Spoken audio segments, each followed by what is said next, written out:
وعلیکم ورحمۃ اللہ نحمدہ ونصلی علی رسولہ الکریم اما بعد فاعوذ باللہ من الشیطان الرجیم بسم اللہ الرحمن الرحیم رب اشرح لی صدری ویسر لی امری واحلل عقدۃ من لسانی یفقہوا قولی۔ اللہ کا شکر ہے کہ آج ہم قرآن کو اس کے فہم کے ساتھ انشاءاللہ پڑھیں گے، اور اس کے لیے میں نے آسان قرآن کے نام سے تفسیر منتخب کی ہے۔ اس کو ہم رواں زبان میں انشاءاللہ پڑھیں گے تاکہ رمضان سے پہلے ہم اس قابل ہو جائیں کہ ہمیں قرآن کی تھوڑی بہت سمجھ بوجھ ہو۔ شروع کرتے ہیں۔ بسم اللہ الرحمن الرحیم۔ شروع اللہ کے نام سے جو سب پر مہربان ہے، بہت مہربان ہے۔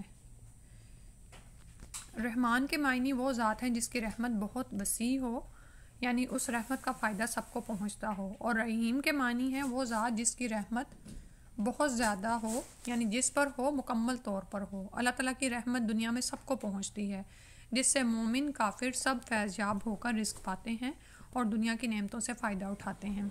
اور آخرت میں اگرچہ کافروں پر رحمت نہیں ہوگی، لیکن جس کسی پر یعنی مومنوں پر ہوگی یا مکمل ہوگی، ٹھیک ہے، یعنی جس پر ہوگی مکمل ہوگی، اور وہ کس پر ہوگی؟ مومنین پر ہوگی، اور ان نعمتوں کے ساتھ کسی تکلیف کا کوئی شائبہ نہیں ہوگا، ٹھیک ہے۔ یعنی دنیا میں اللہ سبحانہ تعالیٰ کی رحمانیت کی وجہ سے نعمتیں مومن کافر دونوں کو ملتی ہیں، لیکن کیا ہوتا ہے کہ مومن کو جو ملنے والی نعمتیں ہوتی ہیں ان کے ساتھ تکالیف بھی ہوتی ہیں۔ رحمان اور رحیم کے معنی میں جو یہ فرق ہے، اس کو ظاہر کرنے کے لیے رحمان کا ترجمہ سب پر مہربان اور رحیم کا ترجمہ بہت مہربان کیا گیا ہے، ٹھیک ہے۔ تو دونوں کا فرق واضح ہو گیا نا آپ کو۔ الحمدللہ رب العالمین، الحمد سب تعریف اللہ کے لیے ہے جو رب ہے تمام جہانوں کا۔ اس میں انہوں نے مثال دی ہے کہ جب آپ کسی عمارت کی تعریف کرتے ہیں تو در حقیقت وہ اس کے بنانے والے کی تعریف ہوتی ہے، لہٰذا اس کائنات میں جس کسی کی بھی تعریف کی جائے گی وہ بالآخر اللہ ہی کی تعریف ہے، کیونکہ اللہ ہی سب کا خالق اور مالک ہے، سب چیزیں اسی کی بنائی ہوئی ہیں۔ تو تمام جہانوں کا پروردگار کہہ کر اس طرف اشارہ کیا گیا ہے کہ انسانوں کا جہان ہو، جانوروں کا، سب کی تخلیق اور پرورش اللہ تعالیٰ ہی کا کام ہے، اور ان جہانوں میں جو کوئی چیز قابل تعریف ہے وہ اللہ تعالیٰ کی تخلیق اور شان ربوبیت کی وجہ سے ہے۔ الرحمن الرحیم، جو بہت مہربان، بار بار رحم فرمانے والا ہے، مالک ہے قیامت کے دن کا، یعنی جزا کے دن کا مالک ہے۔ روز جزا کا مطلب ہے وہ دن جب تمام بندوں کو ان کے دنیا میں کیے گئے اعمال کا بدلہ دیا جائے گا۔ اور ویسے تو اس دنیا میں بھی ملکیت اللہ سبحانہ و تعالیٰ کی ہے، لیکن یہاں پر خاص طور پر قیامت کے دن کا مالک ہونے کا ذکر اس لیے کیا گیا کہ دنیا میں اللہ تعالیٰ نے انسانوں کو بہت سی چیزوں کا مالک بنایا ہوا ہے، لیکن یاد رکھیے یہ اختیار عارضی ہے، یعنی اونلی فار دس ورلڈ ہے، اور ویسے بھی مالک ہونے کے باوجود بھی جب انسان مر جاتا ہے تو وہ تمام کچھ تو یہیں چھوڑ جاتا ہے، چیزیں اس کے ساتھ قبر میں نہیں جاتی، ٹھیک ہے، وہ اللہ ہی کی ملکیت ہوتی ہے۔ تو لیکن جب قیامت کا دن آئے گا نا، جب جزا اور سزا ہوگی، تو یہ عارضی ملکیتیں بھی ختم ہو جائیں گی، اور ویسے بھی یہ ناقص ہیں، کمی والی ملکیتیں ہیں۔ دنیا کا بہت سے بڑا بادشاہ بھی ہو تو اس کی ملکیت بھی ناقص ہے، یعنی وہ مکمل طور پر کسی چیز کا مالک نہیں ہے، ٹھیک ہے۔ تو قیامت والے دن تو یہ ظاہری ملکیت بھی نہیں رہے گی، سب کچھ اللہ سبحانہ تعالیٰ کا اختیار اور اسی کی قدرت اور طاقت ہوگی۔ اے اللہ، ہم تیری ہی عبادت کرتے ہیں اور تجھی سے مدد مانگتے ہیں۔ یہاں سے بندوں کو اللہ تعالیٰ سے دعا کرنے کا طریقہ سکھایا جا رہا ہے، اور اس کے ساتھ یہ واضح کر دیا گیا ہے کہ اللہ تعالیٰ کے سوا کوئی قسم کی عبادت کے لائق نہیں ہے۔ ہر کام میں حقیقی مدد اللہ ہی سے طلب کرنی چاہیے۔ حقیقی مدد طلب کرنے کا مطلب یہ ہے کہ اگر دنیا میں بندوں سے ہمیں مدد طلب کرنی پڑے تو بھی ہمیں یہی یقین ہو کہ اگر اللہ چاہے گا تو ہی یہ بندے ہماری مدد کر سکیں گے، کیونکہ صحیح معنوں میں اللہ کے سوا کوئی کارساز نہیں ہے، ٹھیک ہے۔ تو دنیا میں جب ہم اللہ کے ساتھ لوگوں سے مدد طلب کر رہے ہوتے ہیں، یعنی ظاہر ہے ہم اپنے کاموں کے لیے لوگوں کو کہتے ہیں، مثلا آپ نے پانی ہی پینا ہے تو آپ کہہ سکتے ہیں کسی کو کہ آپ کو پانی پلا دے، تو یہ دراصل ایک ظاہری سبب سمجھ کر کسی سے مدد طلب کی جاتی ہے۔ پھر اس کے بعد ہے ہمیں سیدھے راستے کی ہدایت عطا فرما، ان لوگوں کے راستے کی جن پر تو نے انعام کیا، نہ کہ ان لوگوں کے راستے کی جن پر غضب نازل ہوا ہے، اور نہ ان کے راستے کی جو بھٹکے ہوئے ہیں۔ سورہ الفاتحہ کی تلاوت سن لیتے ہیں۔ إياك نعبد وإياك نستعين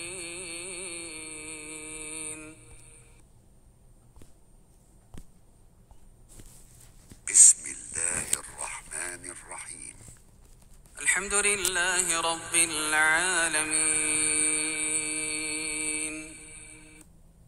الرحمن الرحيم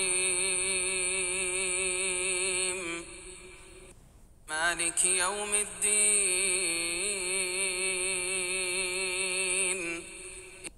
إياك نعبد وإياك نستعين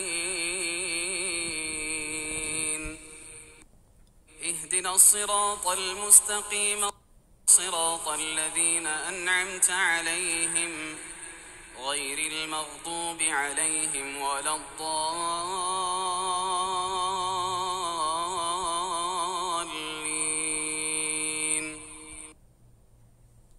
آمین۔ دوسری صورت البقرہ شروع کرتے ہیں۔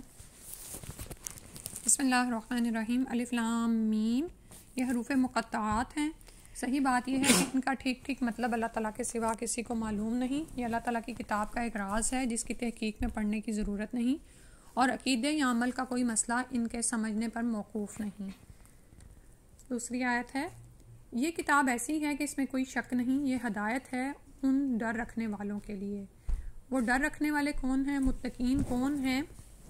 یہ وہ لوگ ہیں جو بے دیکھی چیزوں پر ایمان لاتے ہیں اور نماز قائم کرتے ہیں، اور جو کچھ ہم نے انہیں دیا اس میں سے اللہ کی خوشنودی کے کاموں میں خرچ کرتے ہیں۔ ٹھیک ہے، تو یہ کتاب جس کا مطالعہ ہم کرنے جا رہے ہیں، یہ کتاب ایسی ہے کہ اس میں کوئی شک نہیں ہے۔ ٹھیک ہے، لیکن اس سے ہدایت وہی پائیں گے جو تقویٰ رکھتے ہیں، یعنی اللہ کا ڈر رکھتے ہیں۔ تقویٰ کیا ہوتا ہے؟ کہ اللہ تعالیٰ کا احساس ہونا۔ اور یہ متقین کی صفات کیا ہیں؟ یہ اللہ پر، یہ غیب پر بن دیکھے ایمان لاتے ہیں۔ غیب کیا ہوتا ہے؟ وہ تمام چیزیں غیب ہیں جن کا ہمیں وحی کے علم کے علاوہ پتہ نہیں چل سکتا۔ اللہ، فرشتے، اور اسی طرح رسول ہیں، کتابیں ہیں۔ ٹھیک ہے، رسول کو بھی غیب کیوں کہا جاتا ہے؟ کیونکہ ان کی رسالت ہم سے پوشیدہ ہوتی ہے، یعنی یہ کہ ان کی طرف فرشتے آتے تھے اور انہوں نے ہمیں بتایا کہ وہ رسول ہیں اللہ کے بھیجے ہوئے۔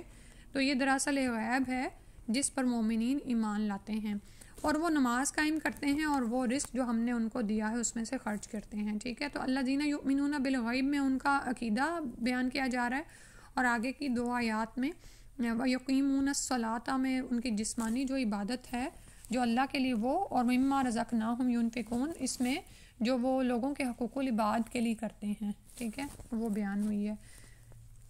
اور جو اس وحی پر بھی ایمان لاتے ہیں جو آپ پر اتاری گئی، اور اس پر بھی جو آپ سے پہلے اتاری گئی، اور آخرت پر وہ مکمل یقین رکھتے ہیں۔ یہ وہ لوگ ہیں جو اپنے پروردگار کی طرف سے صحیح راستے پر ہیں، اور یہی وہ لوگ ہیں جو فلاح پانے والے ہیں۔ ٹھیک ہے، تو یہاں پر مومنین کا بتایا گیا اور ان کے اینڈ پر انجام کا بھی بتا دیا گیا، کیونکہ انسانی فطرت میں داخل ہے کہ وہ کوئی بھی کام جب کرتا ہے تو اس کے انجام پر نظر رکھ کر، تو بتا دیا گیا کہ اصل ہدایت یہی ہے جو ان کے رب کی طرف سے ہے جس پر وہ چل رہے ہیں، اور انجام ان کا کیا ہوگا؟ ہمیشہ کی کامیابی ان کو حاصل ہوگی۔ پھر دوسرے گروپ کا حال بتایا، بے شک وہ لوگ جنہوں نے کفر اپنا لیا ہے ان کے حق میں دونوں باتیں برابر ہیں، چاہے آپ ان کو ڈرائیں یا نہ ڈرائیں وہ ایمان نہیں لائیں گے۔ ٹھیک ہے، یعنی آپ کتنا بھی ان کو راہ راست کی طرف بلائیں، وہ اپنے کفر پر اڑ گئے ہیں اور اب وہ واپس آنے والے نہیں ہیں۔ پھر اس کے بعد فرمایا، اللہ نے ان کے دلوں پر اور ان کے کانوں پر مہر لگا دی ہے، اور ان کی آنکھوں پر پردہ پڑا ہوا ہے، اور ان کے لیے زبردست عذاب ہے۔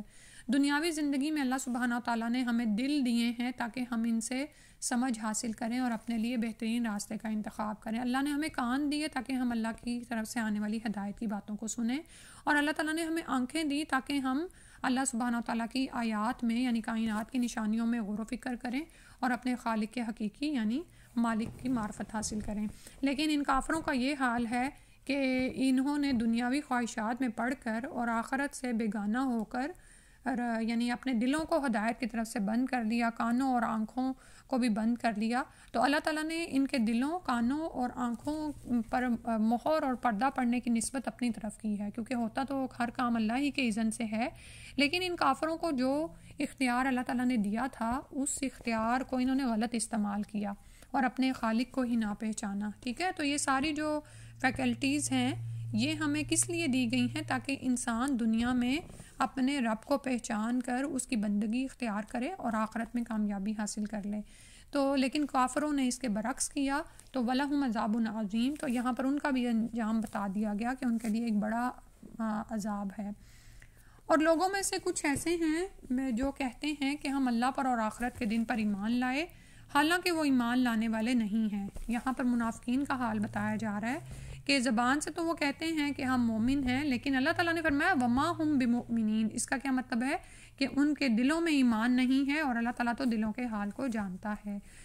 وہ اللہ کو اور ان لوگوں کو جو واقعی ایمان لا چکے ہیں دھوکہ دیتے ہیں، اور حقیقت تو یہ ہے کہ وہ اپنے سوا کسی اور کو دھوکہ نہیں دے رہے، لیکن انہیں اس بات کا احساس نہیں ہے. یعنی وہ یہ سمجھ رہے ہیں کہ خود کو مسلمان ظاہر کر کے وہ دراصل مسلمانوں کی طرف سے بھی بچ گئے اور آخرت میں شاید وہ کافروں والے عذاب سے بھی بچ جائیں گے. تو ایسا نہیں ہوگا، بلکہ اللہ تعالیٰ نے فرمایا جو اینڈ پہ آ رہا ہے اگلی آیت میں کہ ان کے لیے تو دردناک عذاب ہے. ٹھیک ہے، اللہ تعالیٰ نے فرمایا ان کے دلوں میں روگ ہے، چنانچہ اللہ نے ان کے روگ میں اور اضافہ کر دیا. یعنی یہ جو منافقت ہے نا، یہ دل کی بیماری ہے. یہ جو شرک ہے اور حسد ہے، کینہ، بغض، یہ سارا کچھ دل میں ہوتا ہے نا، تو یہ ساری دل کی بیماریاں ہیں. اللہ تعالیٰ نے کہا کہ وہ فرمایا کہ وہ اس مرض میں مبتلا ہیں، اور اللہ تعالیٰ نے ان کو اس مرض میں اور بڑھا دیا، اور ان کے لیے دردناک عذاب ہے اس وجہ سے کہ وہ جھوٹ بولتے تھے. یعنی زبانوں سے وہ یہ کہتے تھے کہ ہم مومن ہیں، حالانکہ ان کے دل مسلمان نہیں تھے. اور جب ان سے کہا جاتا ہے کہ تم زمین میں فساد نہ کرو تو وہ کہتے ہیں کہ ہم تو اصلاح کرنے والے ہیں. یعنی جب ان کو احساس دلایا جائے تب بھی نہیں مانتے، بلکہ الٹا خود کو مصلح کہتے ہیں. اللہ تعالیٰ نے فرمایا یاد رکھو یہی لوگ فساد پھیلانے والے ہیں، لیکن انہیں اس بات کا احساس نہیں ہے. اور جب ان سے کہا جاتا ہے کہ تم بھی اسی طرح ایمان لے آؤ جیسے دوسرے لوگ ایمان لائے، یعنی صحابہ کرام، تو وہ کہتے ہیں کہ کیا ہم بھی اسی طرح ایمان لائیں جیسے بیوقوف لوگ ایمان لائے ہیں. خوب اچھی طرح سن لو کہ یہی لوگ بیوقوف ہیں، لیکن وہ یہ بات نہیں جانتے. اور جب یہ لوگ ان لوگوں سے ملتے ہیں جو ایمان لا چکے ہیں تو کہتے ہیں کہ ہم ایمان لے آئے، اور جب یہ اپنے شیطانوں یعنی اپنے جیسے لوگوں کے پاس تنہائی میں جاتے ہیں تو کہتے ہیں کہ ہم تمہارے ساتھ ہیں، ہم تو مذاق کر رہے تھے، یعنی ہم تو ان مسلمانوں سے دل لگی کر رہے تھے. اللہ تعالیٰ نے فرمایا کہ اللہ ان سے مذاق کا معاملہ کرتا ہے اور انہیں ایسی ڈھیل دیتا ہے کہ وہ اپنی سرکشی میں بھٹکتے رہیں. یعنی جو وہ سمجھ رہے ہیں کہ وہ تو بڑے کامیاب رہے، مسلمانوں اور کافروں دونوں کے ساتھ انہوں نے بنا کے رکھی ہوئی ہے اور دنیاوی فائدے اٹھاتے چلے جا رہے ہیں. اللہ تعالیٰ نے فرمایا یہ تو ان کو وہاں جا کر پتہ چلے گا کہ وہ یہاں پر تو ان کو اللہ تعالیٰ نے ان کی سرکشی میں ڈھیل دے دی، مہلت ملی ہوئی ہے. یہ وہ لوگ ہیں جنہوں نے ہدایت کے بدلے گمراہی خرید لی ہے، لہٰذا نہ ان کی تجارت میں نفع ہوا اور نہ انہیں صحیح راستہ نصیب ہوا. آج اتنا ہی کرتے ہیں انشاءاللہ. جزاک اللہ خیرن کثیرن. تو یہاں تک ہم نے 3 طرح کے لوگوں کا احوال پڑھا ہے، اور آخری لوگوں کے بارے میں اللہ سبحانہ وتعالیٰ نے فرمایا کہ ان کے سامنے ہدایت و گمراہی واضح ہوئی، لیکن انہوں نے اپنے اختیار کی آزادی کو غلط استعمال کر کے گمراہی کو پسند کیا، اور اس کے ساتھ ساتھ اپنے ایمان پر پردہ ڈال دیا، یعنی اپنے کفر پر ایمان کا پردہ ڈال دیا. تو یعنی یہ زیادہ بڑے یعنی اللہ کی نظر میں زیادہ بڑے مجرم ہیں، کافروں سے بھی بڑے. تو اللہ تعالیٰ فرما رہے ہیں کہ ان کی تجارت نے ان کو نفع نہیں دیا اور وہ ہدایت پانے والے نہیں ہیں، اور ان کا انجام بھی گزر گیا پچھلی آیات میں سے کسی آیت میں کہ ان کے لیے دردناک عذاب ہے اس وجہ سے کہ وہ جھوٹ بولتے تھے. جزاک اللہ خیرن کثیرن. سبحانک اللہم و بحمدک اشہد ان لا الہ الا انت استغفرک و اتوب الیک. السلام علیکم و رحمۃ اللہ.